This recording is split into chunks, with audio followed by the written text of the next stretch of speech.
السلام علیکم ورحمۃ اللہ وبرکاتہ۔ بسم اللہ، الحمد للہ والصلاة والسلام علی رسول اللہ وعلی آلہ وصحبہ ومن والاه۔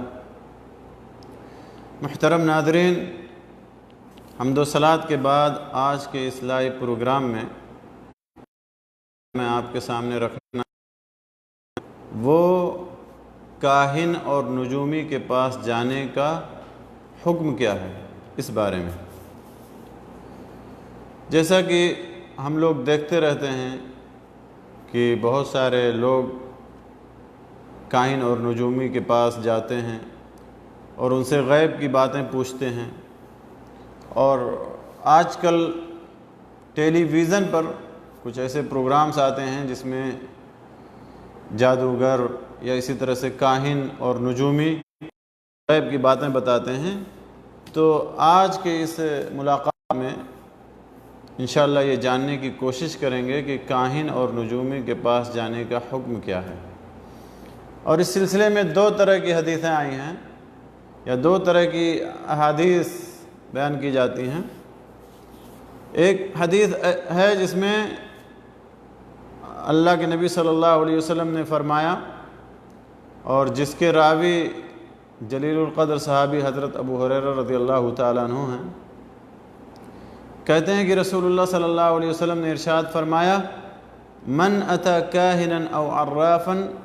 فصدقہ بما یقول فقد کفر بما انزل علی محمد صلی اللہ علیہ وسلم،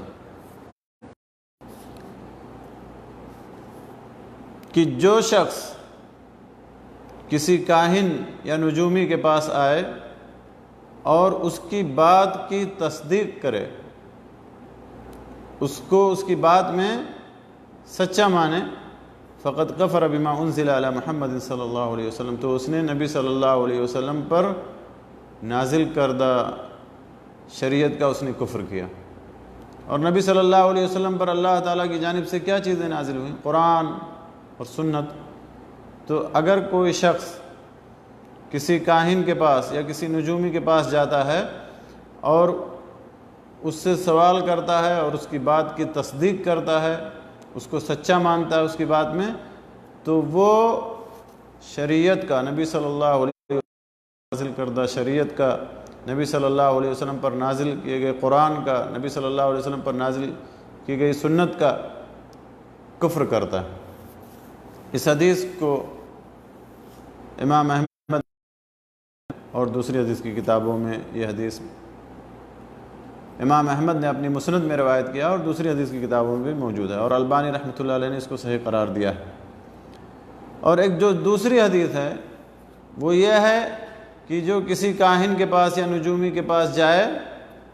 اور اس سے سوال کرے تو نماز قبول نہیں ہوتی ہے، اس کی 40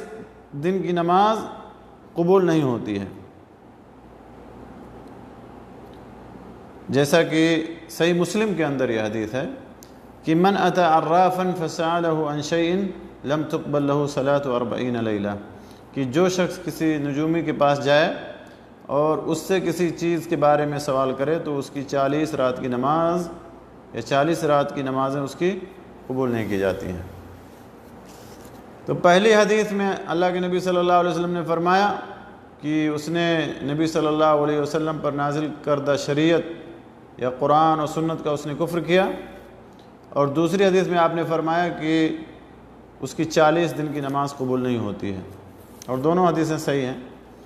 اسی لیے اہل علم نے ان دونوں حدیثوں کی شرح بیان کرتے ہوئے لکھا ہے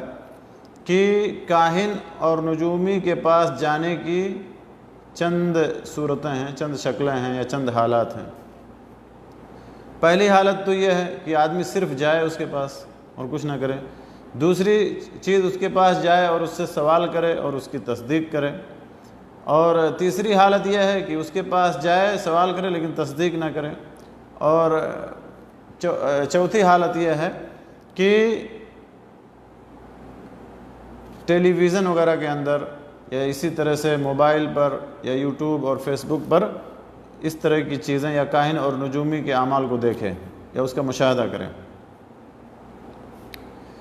کاہن کے بارے میں اہل علم نے لکھا کہ کاہن وہ ہے جو مستقبل کی باتیں بتائے، اور عراف وہ ہے جو ماضی کی باتوں کے جاننے کا دعویٰ کرے، اور نجومی وہ ہے جو ستاروں کے ذریعے سے غیب کے امور پر استدلال کرے، اور دجال وہ ہے جو ان تمام کو شامل ہے۔ تو کاہن، نجومی، عراف یا دجال، ان ایسے لوگوں کے پاس جانے کے کئی حالات ہیں، جیسا کہ اہل علم نے بیان کیا۔ سب سے پہلی حالت جیسا کہ میں نے آپ لوگوں کو بتایا کہ کاہن اور نجومی کے پاس جائے، کاہن اور عراف کے پاس جائے، سوال کرے لیکن تصدیق نہ کرے، اس سے پوچھے لیکن اس کی تصدیق نہ کرے، یعنی اس کے بارے میں اس کا ایمان اور عقیدہ کہ وہ جھوٹا ہے، اس کی باتیں جھوٹی ہیں، اس کا علم جھوٹا ہے، یا اس کا غیب کا دعویٰ، علم غیب کا دعویٰ جھوٹا ہے، لیکن وہ صرف جاتا اور سوال کرتا بس، لیکن اس کی باتوں کی تصدیق نہیں کرتا ہے، بلکہ اس کو جھوٹا سمجھتا ہے، یا اس کے علم غیب کے دعوے کو جھوٹا سمجھتا ہے، تو صرف جانے اور سوال کرنے کی وجہ سے اس کی 40 دن کی نماز قبول نہیں ہوگی، جیسا کہ صحیح مسلم کی حدیث میں ہے، من اتی عرافا فسألہ عن شیء لم تقبل له صلاة 40 لیلہ، کہ جو کسی عراف کے پاس جائے اور اس سے کسی چیز کے بارے میں سوال کرے تو اس کی 40 دن کی نماز قبول نہیں ہوتی ہے۔ کون شخص جو کسی عراف، کاہن اور نجومی کے پاس جائے، سوال کرے اور تصدیق نہ کرے۔ دوسرا شخص جو کسی کاہن اور نجومی کے پاس جائے، سوال کرے اور اس کی تصدیق بھی کرے، یعنی اس کو سچا مانے، یہ ایمان رکھے اور یہ عقیدہ رکھے کہ اس کی باتیں سچ ہیں،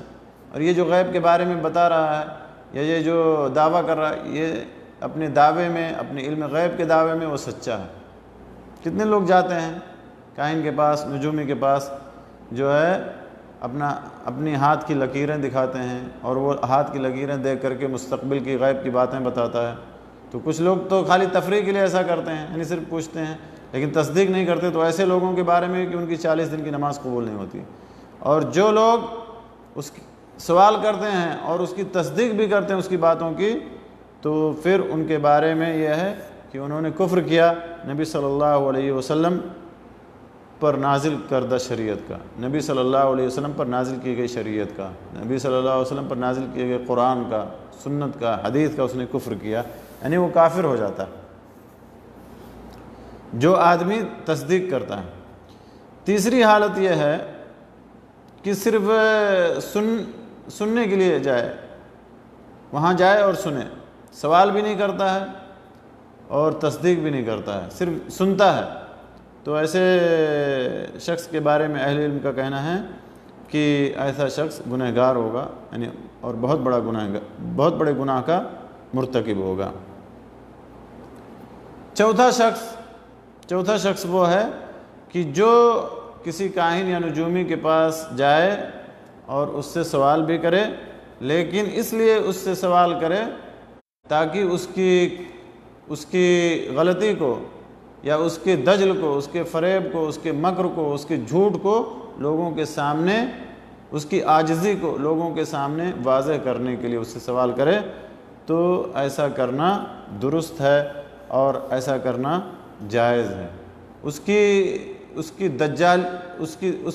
کو، اس کے مکر اور اس کے فریب کو، اس کے جھوٹ کو واضح کرنے کے لیے، لوگوں کے سامنے عیاں کرنے کے لیے، یہ جھوٹا آدمی ہے، یہ مکار ہے، یہ دجال ہے، اس کو غیب کا علم نہیں ہے، اس چیز کو ثابت کرنے کے لیے اگر کوئی آدمی اس سے مناظرہ کرتا ہے یا اس سے کوئی سوال پوچھتا ہے یا اس سے اعتراض کرتا ہے تو یہ جائز اور درست ہے۔ تو 4 حالات ہیں، کوئی آدمی جائے، صرف سوال کرے، تصدیق نہیں کرے تو اس کی 40 دن کی نماز قبول نہیں ہوگی۔ دوسرا، جائے، سوال کرے اور اس کی تصدیق کرے تو ایسا شخص کافر ہے۔ تیسرا، صرف سنے، نہ تو سوال کرے اور نہ تو اس کی تصدیق کرے تو ایسا بہت بڑا گنہگار ہے۔ چوتھا، سوال کرے، جائے سوال کرے لیکن اس کو عاجز کرنے کے لیے یا اس کے کذب کو، اس کے جھوٹ کو، اس کے دجل اور مکر اور فریب کو واضح کرنے کے لیے، تو یہ تو جائز اور مطلوب ہے۔ اسی طرح سے جو شخص ٹیلی ویژن پر یا موبائل پر ایسی چیزوں کو دیکھے یا کاہن اور نجومی یا جادوگر یا اسی طرح سے عراف اس کے پروگرامز کو دیکھے، ان کے اعمال کو دیکھے اور تصدیق کرے، نعوذ باللہ من ذالک، اس کی باتوں کی تصدیق کرے، اس کے اعمال کی تصدیق کرے، اس کو سچا مانے، تو پھر ایسا شخص جو ہے اس شخص کی طرح سے ہے جو کسی کاہن اور نجومی کے پاس جا کر کے اور اس کی تصدیق کرتا ہے، یعنی وہ کفر کرتا ہے، نعوذ باللہ من ذالک۔ اور اگر تصدیق نہیں کرتا ہے اور صرف اس سے تفریح کے طور پر اس کے جو ہے پروگرام کو دیکھتا ہے یا اس سے سوال کرتا ہے میسج کے ذریعے سے یا فون کے ذریعے سے، لیکن تصدیق نہیں کرتا ہے، تو پھر ایسے شخص کی نماز 40 دن کی نماز قبول نہیں ہوگی۔ اور اگر صرف ایسے ہی دیکھتا ہے، نہ تو اس کو سوال کرتا ہے، نہ تو تصدیق کرتا ہے، صرف دیکھتا ہے اور ٹائم پاس کرتا ہے، تو پھر ایسا شخص بہت بڑا گنہگار ہے۔ تو میرے دوستو، چاہے کوئی آدمی کسی کاہن اور نجومی کے پاس جائے اور چاہے ٹیلی ویژن پر یہ سب پروگرام دیکھے، ان سب لوگوں کے جو احکام بیان کیے گئے ہیں، یہ میرے دوستو ہمیں جاننا چاہیے، اور کاہن اور نجومی کے پاس جانے سے ہمیں دور رہنا چاہیے، کیونکہ یہ بہت ہی خطرناک امر ہے، بہت ہی خطرناک معاملہ ہے، اس سے ہمیں بچنا چاہیے، اور اپنے گھر والوں کو، اپنے دوست و احباب کو اور سب کو اس طرح کی نصیحت کرنی چاہیے، کیونکہ بعض لوگ جو ہے بلا کسی جو ہے مقصد کے ایسے لوگوں کے پاس جاتے ہیں اور بلا کسی ضرورت کے سوالات کرتے ہیں اور اپنے ہاتھ کی لکیروں کو ان سے پڑھواتے ہیں اور ان کی باتیں سنتے ہیں۔ تو آپ نے، جیسا کہ میں نے آپ لوگوں کو بتایا، کوئی جائے اور وہاں ان کی تصدیق کرے، سوال کرے، تو ایسا شخص کافر ہے۔ کوئی جائے اور وہاں جا کر کے صرف سوال کرے، تصدیق نہ کرے، تو اس کی 40 دن کی نماز قبول نہیں ہوتی۔ اور کوئی جائے اور صرف سنے، نہ تو سوال کرے نہ تصدیق کرے، تو بہت بڑا گنہگار ہوگا۔ اور اگر کوئی شخص ان کو عاجز کرنے کے لیے، ان کی جھوٹ کو واضح کرنے کے لیے جائے، تو یہ جائز اور درست ہے۔ اسی طرح سے ٹیلی ویژن پر بھی دیکھنے کا معاملہ ہے، موبائل پر دیکھنے کا معاملہ ہے۔ اللہ تعالیٰ سے دعا ہے کہ اللہ تعالیٰ ہمیں اس قسم کے بڑے بڑے گناہوں سے اللہ تعالیٰ ہمیں محفوظ رکھے، آمین۔ وآخر دعوانا الحمد للہ رب العالمین، وصلی اللہ علی نبینا محمد وعلی آلہ وصحبہ اجمعین۔